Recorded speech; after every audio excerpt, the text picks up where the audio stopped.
धड़धड़ाकर भागती हुई ट्रेन की छत पर माउंटेड मशीन गन, ये मंजर आपको दुनिया में कहीं नहीं दिखेगा। लेकिन जनाब, ये बलोचिस्तान है। ट्रेन तो क्या, जनरल मुनीर भी यहां कदम रखने से कांपता है। खुदा की कसम, हुकूमत खुद वजीराना बलूचिस्तान वो खुशदार तक नहीं आ सकता बगैर हेलीकॉप्टर के। कोयटा के छोटे से टुकड़े के अंदर, छोटे से टुकड़े में, वहां सिर्फ हुकूमत है। हम सबको इकट्ठा होना होगा और हम सब मुत्तफिक होंगे और किसी एक के गले में तो घंटी बांधेंगे। डर और खौफ उस शख्स में फैला है जो आज भी वर्दी के नीचे वेस्ट पहन के आता है, बुलेट प्रूफ वाली। ये जो आके फट रहे हैं और लोगों को मार रहे हैं जगह जगह, खुद कुछ बम्बार 2.5 रन अपने गले पड़ गई। पाकिस्तान की गोली जो है वो बलूचिस्तान के मसले का हल ना पहले थी ना अब होगी।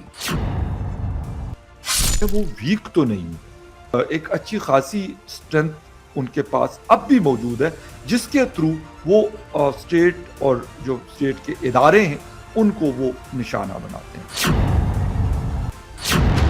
मुनीर को बलोचिस्तान में रेड सिग्नल।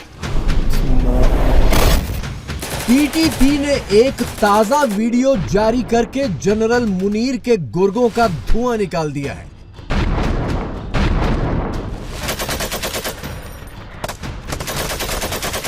पाकिस्तानी तालिबान की बंदूकों के आगे मुनीर की फौज हांफती भागती नजर आ रही है।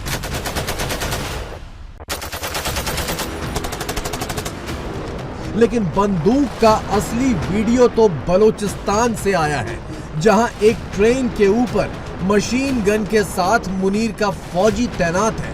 ट्रेन का नाम है जाफर एक्सप्रेस। वही जाफर एक्सप्रेस जिसे बलोचों ने हाईजैक करके पूरी दुनिया में हेडलाइन बना दी थी, उसी जाफर एक्सप्रेस पर एक और हेडलाइन मुनीर ने बना दी है। बलोचिस्तान में मुनीर और उसके जोकरों का यह हाल है कि ट्रेन पर मशीन गन के साथ फौज तैनात करनी पड़ रही है, तब जाकर ट्रेनें चल पा रही हैं।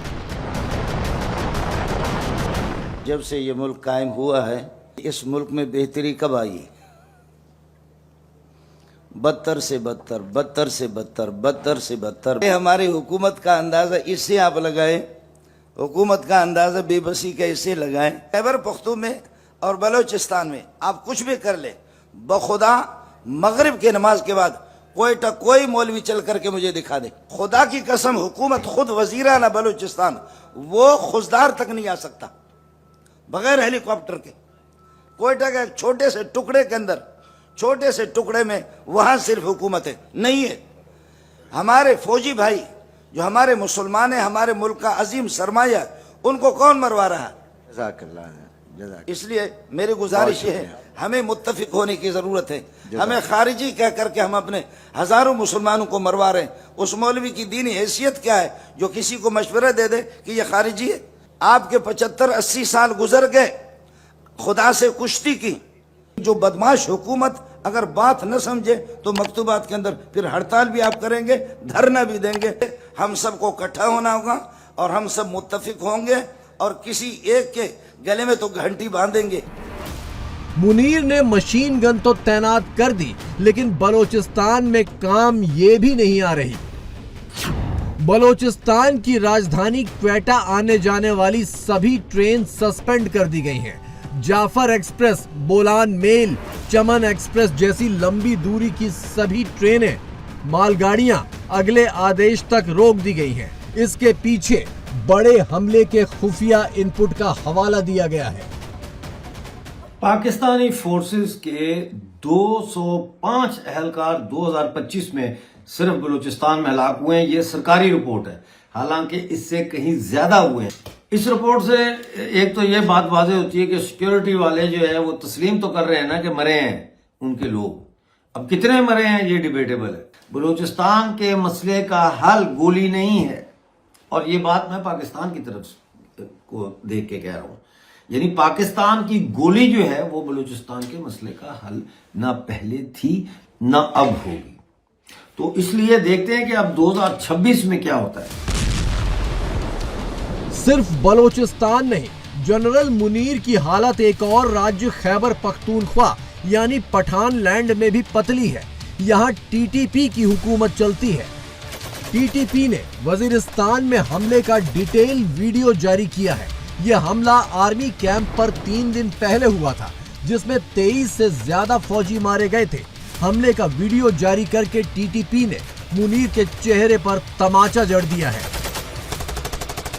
आईईडी ब्लास्ट हुआ और उसके बाद कहते हैं कि बहुत जोरदार धमाकों की आवाजें जो वहां के लोकल्स हैं वो कहते हैं कि हुआ। अब यानी एक टाइम पे 4 लोगों का हमला करना, एक इसका मतलब है कि उनके पास मेन पावर मौजूद है। वो मीर अली में हमला करने की सलाहियत रखते हैं, वो नॉर्थ वजीरिस्तान में हमला करने की सलाहियत रखते हैं, वो डी खान में सिक्योरिटी फोर्सेस के साथ ऑपरेशन के दौरान मतलब सिक्योरिटी फोर्सेस के लोगों की जानें जा रही हैं। तो मेरे ख्याल में वो वीक तो नहीं हुए। बहरहाल हम जो भी उसको रंग दे या जो भी हम कहें, लेकिन इसका मतलब है कि वो एक अच्छी खासी स्ट्रेंथ उनके पास अब भी मौजूद है, जिसके थ्रू वो स्टेट और जो स्टेट के इदारे हैं उनको वो निशाना बनाते हैं। जनरल मुनीर की पतली हालत की एक और तस्वीर वायरल हो रही है, जिसमें वो विदेशी सेना के जनरल से गले मिलता दिख रहा है। इस तस्वीर में मुनीर के कपड़ों के नीचे बुलेट प्रूफ जैकेट जैसी चीज साफ समझ आ रही है। बलोचों और टीटीपी के नाम से मुनीर की हालत इतनी खराब है कि वो दिन रात वर्दी के नीचे बुलेट प्रूफ जैकेट पहनकर घूम रहा है। मैं आपको खुशखबरी देता हूं कि डर और खौफ किस में फैला है? डर और खौफ उस शख्स में फैला है जो आज भी वर्दी के नीचे वेस्ट पहन के आता है, बुलेट प्रूफ वाली, जिसने अपने लिए ताउम्र अस्तस्ना लिखवा लिया है। डर और खौफ तो तुम्हारे अंदर है। कल तो पाकिस्तान के मौलवियों ने भी फतवा दे दिया कि ये गैर शरई है। तो आप देख लो कि तोपे, गोलियां, खाले सब कुछ होने के बावजूद रिप्रेजेंटेटिव नहीं हो। अब देखो उस शख्स के बारे में सोचो जिसने अपने लिए इस्तिस्ना भी ले लिया, जिसने अपने लिए सब कुछ लिखवा के रख लिया, उससे कोई सवाल नहीं होता, आपके वसाइल के ऊपर कब्जा कर चुका है। लेकिन अब सूरत हाल ये है कि उसके अंदर खौफ और डर इतना है कि रात को भी बुलेट प्रूफ वेस्ट पहन के सोता है और कब्र तक का इस्तिस्ना लिखवा कर रख लिया। सिर्फ बुलेट प्रूफ जैकेट नहीं, मुनीर को लेकर पाकिस्तान में तो ये खबरें भी गर्म हैं कि वो रात को बिस्तर पर AK-47 लेकर सोता है। उसके बेडरूम के बाहर स्पेशल गार्ड्स होते हैं। रात के वक्त उसके फौजी बंगले को स्पेशल कमांडो चारों ओर से घेरे रहते हैं। इसके बावजूद बलोचों और पश्तूनों के डर के मारे मुनीर को रात में नींद नहीं आती। इतना खौफ इस आदमी को आया, आसिम मुनीर को इतना खौफ आया, ये 100% कंफर्म्ड है। ये सोते हुए बुलेट प्रूफ वेस्ट पहनता है और अपने सिरहाने एक ऑटोमेटिक राइफल रखता है, अपने सिरहाने रखता है जो लोडेड होती है। इसके बेडरूम के बाहर जो सिपाही संतरी लेते हैं, एक सिपाही बेडरूम के बाहर दरवाजे के बाहर सोता है और 7 सिपाही, एक उनका गार्ड कमांडर, 6 सिपाही इसके बेडरूम के बाहर कॉरिडोर के अंदर पहरा देते हैं। इतना ये खौफज़दा आदमी है। इसके बेडरूम के बाहर, इसके दरवाजे के बाहर एक चारपाई होती है जिसपे एक सिपाही सोता है और 6 सिपाही इसके कमरे के बाहर कॉरिडोर के अंदर पहरा देते हैं। घर के बाहर नहीं, इसके बेडरूम के बाहर कॉरिडोर। इतना खौफ है इस आदमी को मरने का। जिस आदमी को इतना खौफ हो मरने का कि वो बस अब यही कसर रह गई है कि यार कल मेरी बीवी ना मुझे मार दे या बीवी को निकाल दे अपने बेडरूम से और सिपाहियों के साथ सोए इर्द गिर्द। ये इतना पैरानोया। तालिबान ने 1 हफ्ते पहले ही खैबर पख्तूनख्वा में सभी फौजियों को नौकरी से इस्तीफा देने का अल्टीमेटम दे दिया था। इसके बाद से कोई भी वर्दीधारी वहां पैर रखने के नाम से ही कांप रहा है। मुनीर तालिबान के खिलाफ ऑपरेशन का ऑर्डर तो देता है, लेकिन उसका कोई भी फौजी ऐसे ऑपरेशन के लिए तैयार नहीं है।